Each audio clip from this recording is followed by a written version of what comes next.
Crazy poodle lady here with her crazy poodle. Uh-oh. Do you see duck poop on my... You don't see duck poop on my knee. Nope, didn't happen. Russia Thor. She came from Russia. She's Lexi. She came from Russia. She's Gypsy. I have people that have been asked, what makes you different as a poodle breeder? I don't know that I'm all that different. I know that some things were more important to me that are important to other breeders.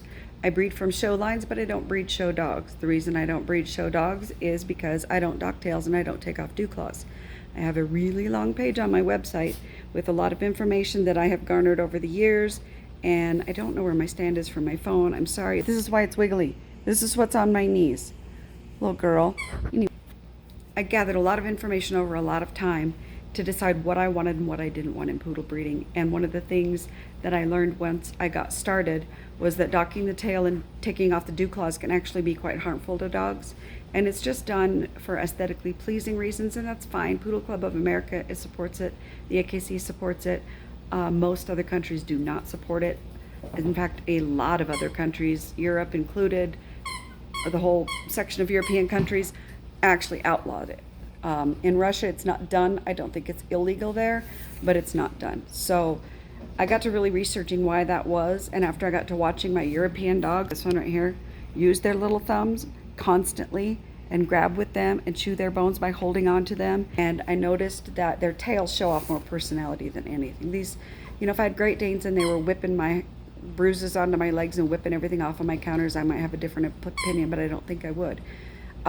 There's a lot of medical support out there that it does a lot more damage than good taking off of their little thumbs and their little tails. Their tails are part of their spine.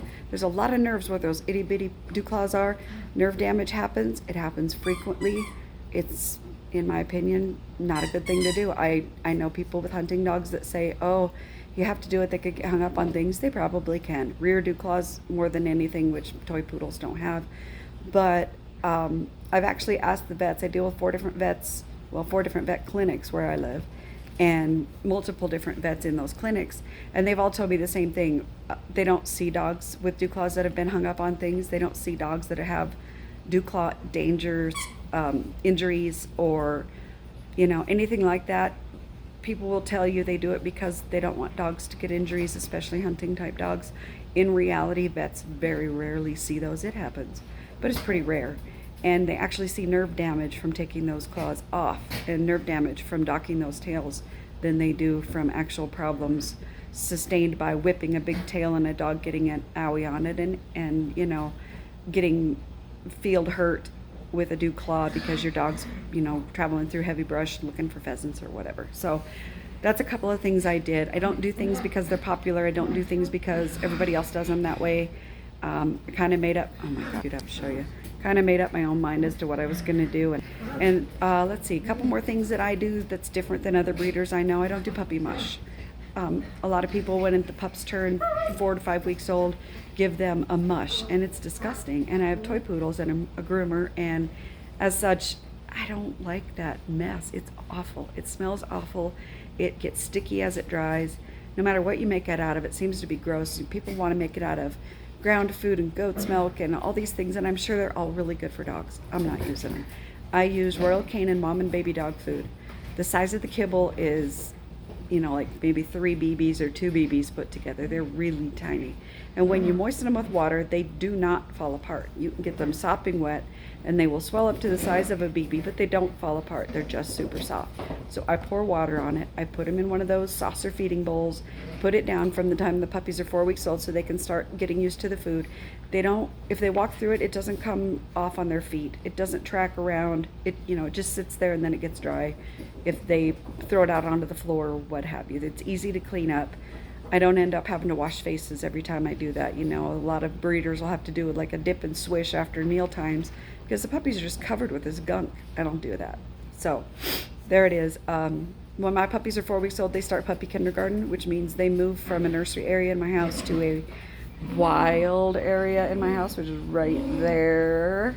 And so this is what they see and hear all day. They're accustomed to all the noises of a household. My kitchen is there, so they hear everything from the TV, everything from the kitchen. It's the busiest part of my house. They hear the robot vacuum on the floor. Oh yeah, see this, you can see it, the robot vacuum on the floor. They hear the noises of the kitchen. They hear the noises of the other dogs. Outside we have ducks and geese. They get used to, I have a big Malamute, so they get used to big dogs. I've got 5 cats. I've got a great niece and a great nephew. Hi guys, Will and Megan, that come and visit, so they get used to little kids. We try to expose them to almost every sight and sound they're going to see. If I run the floor scrubber machine, it's got bleach in it. It's pretty loud. I bang it into the metal on the sides of the crates, or not crates, the X-Pens. I'm doing really good now. I run it into the sides on the X-Pen and it makes a clanging noise on the metal, and I want them desensitized. I don't want these puppies to go into a new home and every new sight and sound freaks them out. The first 4 weeks of life, they are secluded in my bathroom and only with their mommies. And right now, their main goal is to gain weight, to grow. But I also am in there every single day, tickling between their pads of their feet. They're going to be shaved. They have to get used to that. I do the early neural stimulation, which I can never say properly, designed by the military. You can look that up. It's a very good program for desensitizing puppies. Causes them just a tiny bit of stress and gets them used to that, so that regular stressors in their everyday life does not cause them undue amounts of stress. They're hopefully aren't going to be afraid of fireworks and afraid of strangers and afraid of bangs and noises and gunshots and whatever else you're going to do with them. So I do that every day. They get tipped right side up like this for 5 seconds, and I tip them upside down for 5 seconds, and I lay them on my hand for 5 seconds like this, and then, how do I do that? Lay them like that for 5 seconds. Then I put them little paws down on a wet warm washcloth and on a wet cool washcloth, and I tickle their tummies, and I kiss their little faces, and I kiss around their ears, and as their ears are opening, that's the big critical time. That's their first big fear time. Make sure I make lots of noises around there. Even just rubbing your finger over your ear, if you listen, that's quite a bit of noise. Well, their ears are sealed when they're born, so they get used to this really muffled, and this is what it sounds like on their ears. And you could do this on your cheek and listen in your head. It's not much. Once their ear opens and you listen to what that sounds like, it's a huge difference. So I try to get them used to that. And of course, with toy poodles, you're probably going to have a clipper that runs right here. Well, that's a lot of stimulation to the ear and the eye and the senses. And, you know, I just try to get them used to whatever life's going to throw at them. The other thing I do in puppy kindergarten is I don't do potty pads.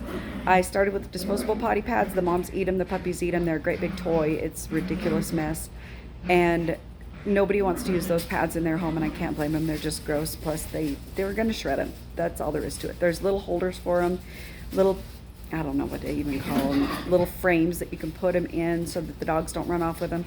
My dogs run off with them anyway, and they're little bitty dogs. I can't even imagine what happens with the bigger dog. But I don't use those. I started to use disposable ones, I started to use the washable ones.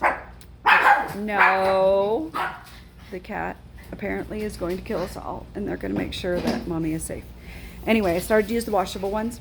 They're wonderful. They're the ones hospitals use. I now use them just for whelping, because once they get used to using those, then they think they can go potty on blankets. Those are a lot like blankets. They're waterproof on one side. Dogs don't know that. They're soft and cotton on the other side. They do know that. They learn to go potty on a blanket. They're going to go potty on blankets at your house. It's not a good thing. No. I had one that came to me from a breeder who was used to going on potty pads that were washable, and she peed only on the couch and only on the beds for the first month I had her, because she was so used to whatever fabric it was on my bed and on my couch blanket, she decided was the same as her potty fabric. So what I do is AstroTurf. It's not really AstroTurf, but it's fake grass. It's actually called a chenille grass, which is nothing like a chenille blanket, it turns out, but I get it from Walmart. I get it in a giant roll. It looks really realistic, all the way down to like the thatch of grass in it. It looks super realistic. I buy it in a roll. I cut it to fit a boot tray. I have a multitude of them. I put them in the puppy pen. My mamas will actually take their babies over to the grass and do the licking stimulation for them to go potty by the time they're 4 weeks old. The moms are leading them to the grass every single time, stimulating for both poop and potties. I think my cat's getting eaten. Stimulate them for both poop and potties. And by the time they leave here at 8 weeks, they've pretty much got it down. Now, an 8-week-old puppy does not know it has to go potty until potty is exiting its body. So they don't have a lot of time to run across your house and find the potty grass. But if you keep them in a secluded area or an area that's fairly small and that grass is there, they will get very habituated to it in a big hurry because it's completely familiar. I put one down, and when the puppies are really little, once a day, I take it out and put a new one down. I take the one that I took out to my utility sink. I fill the sink with hot water and a cap full of Clorox bleach. I put the grass down in there. I scrub the tray with a little bit of that bleach water and let it air dry. I let that chenille mat air dry over my sink in the winter or over my clothesline in the summer. It's fabulous. It doesn't retain any smell. It doesn't retain any poop. I mean, it just slides right out of there. It's the best stuff ever. I just use the ton out of it. And when I send puppies home and they're going in a car for a long distance, I cut off a small piece and send that home with them. Then when they stop at a rest area, they don't have to put that puppy that hasn't had all of its shots where other dogs have been. They put that puppy on that little tiny piece of grass. They say go potty. That puppy immediately squats and goes potty 90% of the time. So it works great. And then as the puppy gets older, you can start moving that grass closer and closer to your door. I put a bell, see if I can see it. I put a bell on my door. It's hard to see the bell, but there's a bell and leashes, but there's a bell on a string on the door. And every time you open that door, where am I? There I am. Every time you open that door, that bell makes a noise. And pretty soon the dogs realize noise, bell, door opens. You know, those three things go together. Pretty soon they'll come over there with their nose and start dinging that bell. My cats even do it now. So they ring the bell, it's time to go out and go potty. Works out great. You rarely have potty accidents. I think that's all for today. I'll try to get some groomer humor in the next couple of days for you. Thanks for listening.